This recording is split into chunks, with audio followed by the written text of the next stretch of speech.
അങ്ങയോട് കാരുണ്യ ആരോഗ്യ ഇൻഷുറൻസ് പദ്ധതി നമ്മുടെ കാലത്ത് തുടങ്ങിയ പദ്ധതികളെല്ലാം ആരോഗ്യകാലത്ത് തുടങ്ങിയ പദ്ധതികൾ 1200 കോടി രൂപയുടെ കുടിശ്ശികയാണ്. പല പ്രൈവറ്റ് ആശുപത്രിയും കാരുണ്യ പദ്ധതി അനുവദിക്കുന്നില്ല.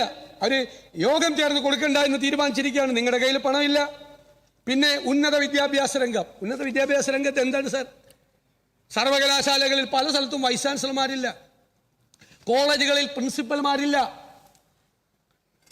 4 വർഷത്തെ കോഴ്സ് ഒരു തയ്യാറെടുപ്പില്ലാതെ നിങ്ങൾ ആരംഭിച്ചു. വഴി കിടക്കാണ്. അന്വേഷിച്ച് നോക്ക്. കോളേജുകളിലെ 4 വർഷത്തെ കോഴ്സ് വല്ലാതെ കൺഫ്യൂഷനാണ്. അധ്യാപകർക്കും കൺഫ്യൂഷനാണ്, കുട്ടികൾക്കും കൺഫ്യൂഷനാണ്. ഒരു മുന്നൊരുക്കവും ഇല്ലാതെ, ഒരു തയ്യാറെടുപ്പും ഇല്ലാതെയാണ് 4 വർഷത്തെ കോഴ്സുകൾ ആരംഭിച്ചത്. ബ്രെയിൻ ഡ്രെയിനാണ് കേരളത്തിൽ. അതായത് ഔട്ട്ഡേറ്റഡ് ആയിക്കൊണ്ടിരിക്കുന്നു കോഴ്സുകൾ. നിങ്ങൾ എന്ത് കരിക്കുലം ചേഞ്ചാണ് വരുത്തിയത്? ഗ്ലോബൽ ജോബ് മാർക്കറ്റ് മാറിക്കൊണ്ടിരിക്കുകയാണ് വേഗത്തിൽ. തൊഴിലിൻ്റെ സ്വഭാവം മാറിക്കൊണ്ടിരിക്കുന്നു. ലോകത്തിലെ രാജ്യങ്ങളെല്ലാം ഗ്ലോബൽ ജോബ് മാർക്കറ്റ് ഒബ്സർവ് ചെയ്ത് അതിനുള്ള മെക്കാനിസം ഉണ്ടാക്കി അതനുസരിച്ചുള്ള കറസ്പോണ്ടിങ് കോഴ്സുകൾ വരുത്താണ്. ഇല്ലെങ്കിൽ റീസ്കില്ല് ചെയ്യാണ്, റീഓറിയന്റേഷൻ കൊടുക്കുകയാണ്. ഇവിടെ ഈ കുട്ടികളെല്ലാം ഇവിടെ നിന്ന് പോയാൽ, ഈ പോക്ക് പോയാൽ 5 കൊല്ലം കഴിയുമ്പോൾ കേരളം വൃദ്ധസദനമായി മാറും, ഓൾഡ് ഏജ് ഹോമായി മാറും. അത് നിയന്ത്രിക്കാൻ, അത് കുറയ്ക്കാൻ, ഇവിടെ തൊഴിലവസരങ്ങൾ ഉണ്ടാക്കാൻ, നല്ല കോഴ്സുകൾ തുടങ്ങാൻ നിങ്ങൾ എന്ത് സ്റ്റെപ്പ് എടുത്തു? ഏതെങ്കിലും സ്റ്റെപ്പ് എടുത്തോ? എവിടെയെങ്കിലും ഏതെങ്കിലും കോഴ്സ് നിങ്ങൾ റീസ്ട്രക്ചർ ചെയ്തോ? ഒരു കരിക്കുലം ചേഞ്ച് വരുത്തിയോ? ഹയർ എഡ്യൂക്കേഷൻ ഫീൽഡിൽ എന്തെങ്കിലും വ്യത്യാസം വരുത്തിയോ? പല കോളേജിലും പല കോഴ്സിൽ ആളില്ല, PGക്കും ആളില്ല, ഡിഗ്രിക്കും ആളില്ല. പ്രസിദ്ധമായ കോളേജുകളിൽ പോലും ഇപ്പോഴത്തെ ഈ ഔട്ട്ഡേറ്റഡ് കോഴ്സിൽ പഠിക്കാൻ കുട്ടികളില്ല. എന്തൊരു സ്ഥിതിയിലേക്കാണ് കേരളം പോകുന്നത്? എന്തൊരു അപകടകരമായ സ്ഥിതിയാണ് പുതിയ ജനറേഷനോട് ചെയ്യുന്നത്. പുതിയ ജനറേഷനോട് ചെയ്യുന്ന ചതിയല്ലേ ഇത്? ഒന്നും ചെയ്യാതെ സ്റ്റാഗ്നൻ്റായി വന്നത് വരട്ടെ എന്നാണ്. പോകുന്നവർ പോകട്ടെ, വന്നവർ വരട്ടെ. എന്തെല്ലാം സാധ്യതകളുള്ള ഒരു സ്റ്റേറ്റിലാണ് നമ്മൾ ജീവിക്കുന്നത്. ആ സാധ്യതകളുടെ മുഴുവൻ വാതിലുകൾ നിങ്ങൾ ഉന്നത വിദ്യാഭ്യാസ രംഗത്ത് നിങ്ങൾ അടച്ചു കളഞ്ഞു എന്ന കാര്യം മറക്കണ്ട. SC STക്കാർക്ക് വാരിക്കോരി കൊടുത്തു. കഴിഞ്ഞ വാരിക്കോരി കൊടുത്തെന്നൊക്കെയാണ് ക്ലെയിം. കഴിഞ്ഞ വർഷം പട്ടികജാതിക്കാരുടെ ഫണ്ട് കട്ട് ചെയ്തത് 500 കോടിയാണ്. 500 കോടി. പട്ടിക വർഗക്കാരുടെ കട്ട് ചെയ്തത് 112 കോടിയാണ്. നിങ്ങൾക്കറിയാമോ, ഓരോ ഗവൺമെന്റ് അധികാരത്തിൽ വരുമ്പോഴും ഒരു 5 കൊല്ലം കഴിയുമ്പോഴേക്കും പ്ലാൻ സൈസ് വർദ്ധിക്കും. ഇവിടെ പ്ലാൻ സൈസ് സ്റ്റാഗ്നന്റ് ആണ്. 30,000 കോടിയായിട്ട് പോവാണ്.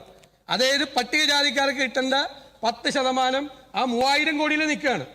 അത് 4000-ഓ 5000 കോടിയായിട്ട് വർദ്ധിക്കണ്ടായിരുന്നു.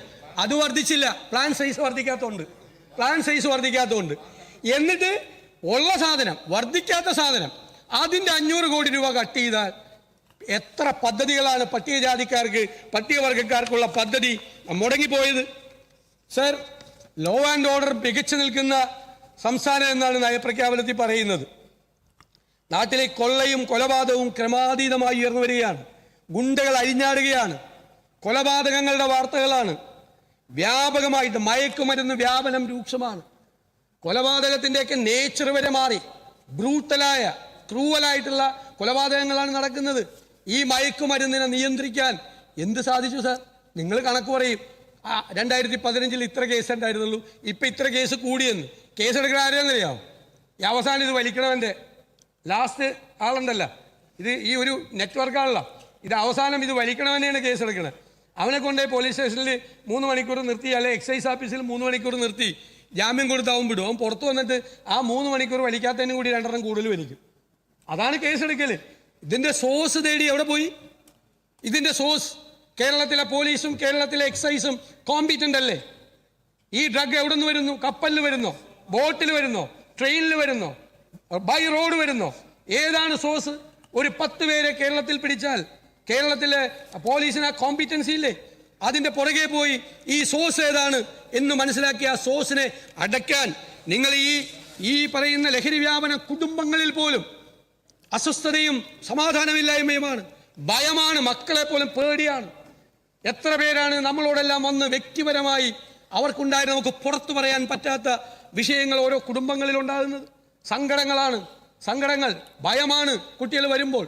ആ രീതിയിലേക്ക് കേരളം മാറുമ്പോൾ, ഈ ഡ്രഗ്സിൻ്റെ തലസ്ഥാനമായി കേരളത്തെ മാറ്റാൻ പലരും ശ്രമിക്കുമ്പോൾ, ആ മാഫിയ പ്രവർത്തിക്കുമ്പോൾ അതിനെതിരായി ഒരു ഗവൺമെന്റ് ഉണ്ടോ? ആ ഒരു ഗവൺമെന്റിനുള്ള ഫീലിംഗ് ഉണ്ടോ? ഗവൺമെന്റിന്റെ ഒരു പ്രസൻസ് ഫീൽ ചെയ്യുന്നുണ്ടോ? അതാണ് ഞങ്ങളുടെ ചോദ്യം. നിങ്ങൾ മറുപടി പറയണം. ഇപ്പോ സർക്കാർ ജീവനക്കാരുടെ, പെൻഷൻകാരുടെ, അധ്യാപകരുടെ ഉൾപ്പെടെ ഏകദേശം 1 ലക്ഷം കോടി കൊടുക്കാനുണ്ട്. ആ DA കുടിശ്ശികയുണ്ട്. ആ DA അവകാശമല്ല എന്ന് കോടതിയിൽ പറഞ്ഞു. ഒരു ഇടതുപക്ഷ ഗവൺമെന്റാണ് പറഞ്ഞതെന്ന് ഓർക്കണം, ഒരു കമ്മ്യൂണിസ്റ്റ് ഗവൺമെന്റ്. ഇതിനൊക്കെ വേണ്ടിയിട്ട് ഫൈറ്റ് ചെയ്താണ്, സമര പാരമ്പര്യമുണ്ട് എന്നൊക്കെ പറഞ്ഞ് നിങ്ങൾ പ്രസംഗിക്കുന്ന എല്ലായിടത്തും പോയി.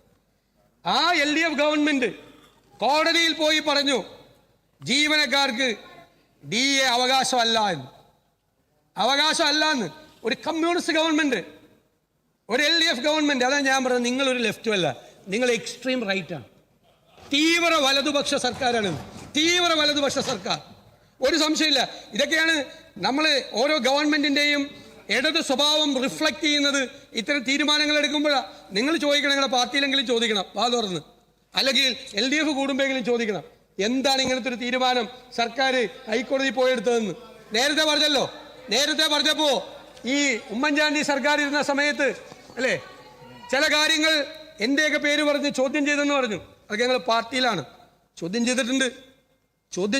നിങ്ങൾ ചോദ്യം ചെയ്ത് കറക്റ്റ് ചെയ്തിട്ടുണ്ട്. തെറ്റായ കാര്യങ്ങൾ പറയുമ്പോൾ ഇല്ലേ, കറക്റ്റ് ചെയ്തിട്ടുണ്ട്. ആ ഉമ്മൻചാണ്ടി സാറിനെ പോലുള്ള ഒരു മുഖ്യമന്ത്രി ആ കാര്യം നമ്മളെ വിളിച്ചു വരുത്തി സംസാരിച്ച് എന്താണ് പരാതി എന്ന് മനസ്സിലാക്കി അത് കറക്റ്റ് ചെയ്തിട്ടുണ്ട്.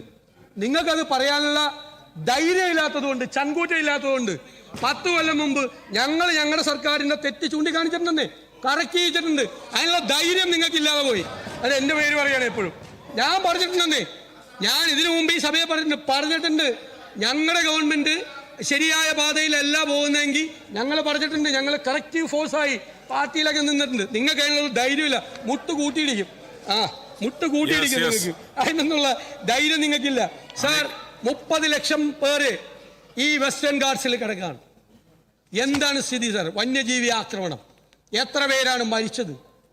എത്ര പേരുടെയാണ് കൃഷി തകർന്നത്? സാർ, പണ്ട് മൈഗ്രേറ്റ് ചെയ്യുന്ന ആളുകൾ അവർ ഈ കിഴങ്ങ് കൃഷിയാണ്, കപ്പ, ചേന, ചേമ്പ്. ഒരു കൃഷിയില്ല. കാരണം എന്താ? എല്ലാം പന്നി കുത്തി മലത്തി. വാഴ മുഴുവൻ നശിപ്പിച്ചു. ഞാൻ ആതിരപ്പള്ളി പോയപ്പോൾ എല്ലാ വീട്ടിൽ നിന്നും പ്ലാവ് വെട്ടി മാറ്റുക. ഞാൻ ചോദിച്ചു എന്താ? അയ്യോ, പ്ലാവ് ഉണ്ടെങ്കിൽ ചക്ക ഉണ്ടാവും, ചക്ക ഉണ്ടെങ്കിൽ ആന വരും, അതുകൊണ്ട് പ്ലാവ് മുഴുവൻ വെട്ടി മാറ്റുകയാണ്. വാഴ വയ്ക്കുന്നില്ല.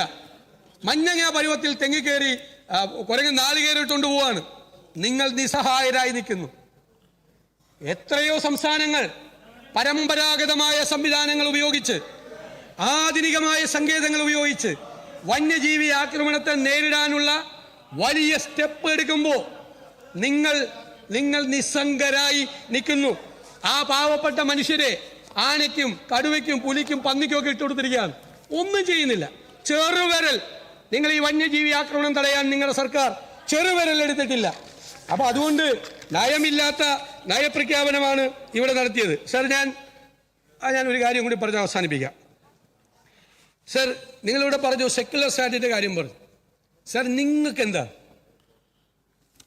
ഞാൻ എപ്പോഴും അത്ഭുതപ്പെടും. കാരണം ഇപ്പോൾ സംഘപരിവാരോ BJPക്കാരോ വന്ന് ഒരു വർഗീയത ഇളക്കാൻ നോക്കിയാൽ നമുക്ക് അത്ഭുതമില്ല. കാരണം അവരുടെ സ്റ്റൈൽ ഓഫ് ഫങ്ഷനിങ് അതാണ്. അവരെന്താ ചെയ്യുന്നത്? ആ ഹെയ്റ്റ് ക്യാമ്പയിൻ, വിദ്വേഷ പ്രചരണം നടത്തി മതങ്ങളെ തമ്മിൽ അടുപ്പിച്ച് അതിൽ നിന്ന് രാഷ്ട്രീയ മുതലെടുപ്പ് നടത്തുകയാണ്. നിങ്ങൾ സംഘപരിവാറിന്റെ അതേ പാതയിൽ നിങ്ങൾ സഞ്ചരിക്കാൻ പോയല്ലോ.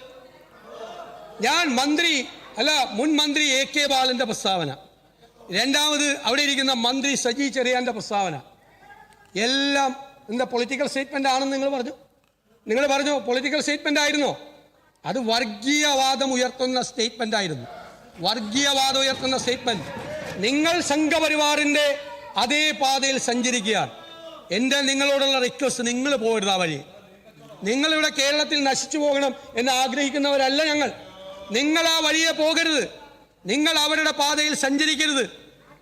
അത് കേരളത്തിനെ അപകടകരമായ സ്ഥിതിയിലെത്തും. നമ്മുടെ മക്കളും കൊച്ചുമക്കളും ഒക്കെയുള്ള ഒരു തലമുറ വളർന്നു വരുന്നുണ്ട്.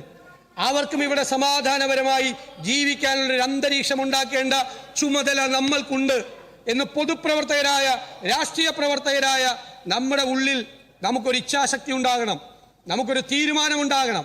ദയവ് ചെയ്ത് നിങ്ങൾ സംഘപരിവാറിന്റെ വഴിയിലൂടെ പോകരുത് എന്ന് ഞങ്ങൾ വിനയപൂർവ്വം അഭ്യർത്ഥിക്കുന്നു. സർ, ഞാനൊരു കാര്യം, ഒരുപാട് അംഗങ്ങൾ, ഞാൻ പൊതുവിദ്യാഭ്യാസ മന്ത്രിയെ അധിക്ഷേപിച്ചു സംസാരിച്ചു എന്ന് പറഞ്ഞൂടെ പറഞ്ഞു. അത് പറഞ്ഞ് ഞാൻ അവസാനിപ്പിക്കുക.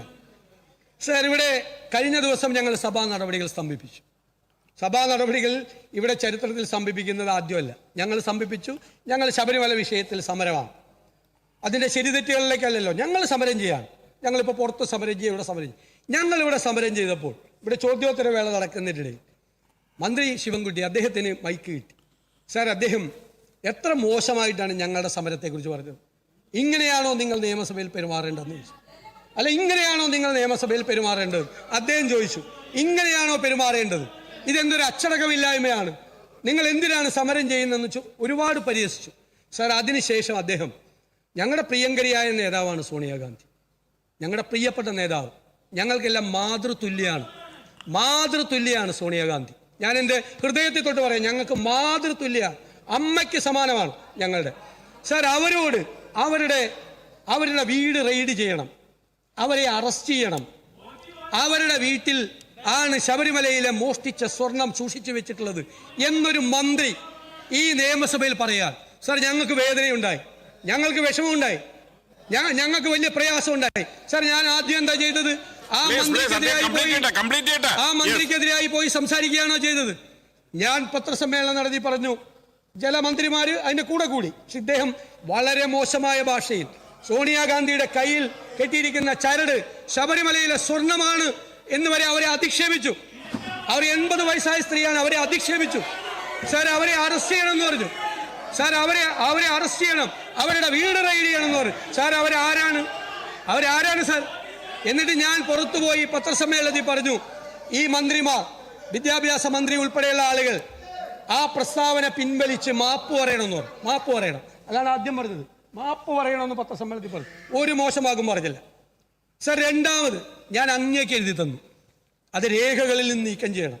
സോണിയാഗാന്ധിയെ പോലുള്ള ഒരാളെക്കുറിച്ച്, ജീവിതത്തിൽ ഒരുപാട് സങ്കടങ്ങൾ അനുഭവിച്ചിട്ടുള്ള ആ പാവം സ്ത്രീയെക്കുറിച്ച് ഇത്രയും പ്രബുദ്ധമായ ഒരു നിയമസഭയിൽ ഇങ്ങനെ ഒരു വർത്തമാനം പറയാൻ പാടില്ല. ഞങ്ങൾ പറഞ്ഞു, എഴുതി മാറ്റിയില്ല, ഒരു നടപടി അങ്ങ് സ്വീകരിച്ചില്ല. സാർ, ഞങ്ങൾക്ക് വിഷമമുണ്ടായി, ഞങ്ങൾ അതിന് മറുപടി പറയും. ഞാൻ മറുപടി പറഞ്ഞപ്പോൾ എനിക്കറിയാം, ഞാൻ സംസാരിക്കുന്ന സാധാരണ ഭാഷയിൽ നിന്ന് കടന്നുകൂടി പറഞ്ഞു, കുറച്ചുകൂടി കടന്നു പറഞ്ഞു, സത്യമാണ്. പക്ഷെ അവനൊന്നും ഇവനൊന്നും ഞാൻ പറഞ്ഞിട്ടില്ല. ഞാൻ നിങ്ങളെടുത്ത് ആ പ്രസംഗം കേൾക്കും. അല്ല ഉണ്ടെങ്കിൽ ഞാൻ നടത്തിയ പ്രസംഗം ഞാൻ ഓൺ ചെയ്യുന്നു. പിന്നെ സാർ എന്നിട്ട് ഞങ്ങൾ അത് സംസാരിച്ചപ്പോൾ എന്താ പറഞ്ഞത്? നിയമസഭയിൽ അദ്ദേഹം ഞങ്ങൾക്ക് ക്ലാസ് എടുക്കണ്ട, പണ്ട് അദ്ദേഹം ചെയ്ത കാര്യം ഞാനൊന്ന് ഓർമ്മിപ്പിച്ചു, അത്രയേ ഉള്ളൂ. ഞാൻ വേറെ മോശമായിട്ടൊന്നും പറയില്ല, അധിക്ഷേപിച്ച്. അത് സത്യമല്ലേ? അദ്ദേഹം ഇവിടെ ഡെസ്കിൽ കയറി നിന്നും ഇവിടുത്തെ ഈ നിയമസഭ അലങ്കോലപ്പെടുത്തിയ ഒരാൾ ഞങ്ങളെ ഉപദേശിക്കാൻ വരണ്ട എന്ന് പറഞ്ഞു. സത്യമാണ്, അതിലെന്താ അധിക്ഷേപം? അത് പറഞ്ഞു, ശരിയല്ലേ അത്? പക്ഷേ ഇല്ല, ഞാൻ നിങ്ങൾക്ക് വഴങ്ങുന്നില്ല സാർ. പക്ഷേ ഞാൻ പറയുന്നത് ഞാൻ അദ്ദേഹത്തിന് വഴങ്ങുന്നില്ല. സാർ, എനിക്ക് പറയാനുള്ളത് അധിക്ഷേപിച്ച് അല്ല പറഞ്ഞത്. എങ്കിലും സാർ ഞാൻ ആ പ്രസ്താവന ഞാൻ 100% പിൻവലിക്കാൻ തയ്യാറാണ്. ഓൺ വൺ കണ്ടീഷൻ ഞാൻ പിൻവലിക്കാം. ഓൺ വൺ കണ്ടീഷൻ, പ്രിയങ്കരിയായ സോണിയാഗാന്ധിയെക്കുറിച്ച് ഈ നിയമസഭയിൽ പൊതുവിദ്യാഭ്യാസ മന്ത്രി ശിവൻകുട്ടി നടത്തിയ ഏറ്റവും ഹീനമായ ആ പ്രസ്താവന പിൻവലിച്ചാൽ ഞാൻ പൂർവ്വകാല പ്രാബല്യത്തോടുകൂടി എൻ്റെ പ്രസ്താവന പിൻവലിക്കാം. ഇത് അങ്ങേ അറിയിക്കുന്നു. സാർ, ഈ നയപ്രഖ്യാപനം ഞങ്ങൾ ശക്തിയായി എതിർക്കുന്നു. ബഹുമാനപ്പെട്ട മുഖ്യമന്ത്രി, പ്ലീസ്.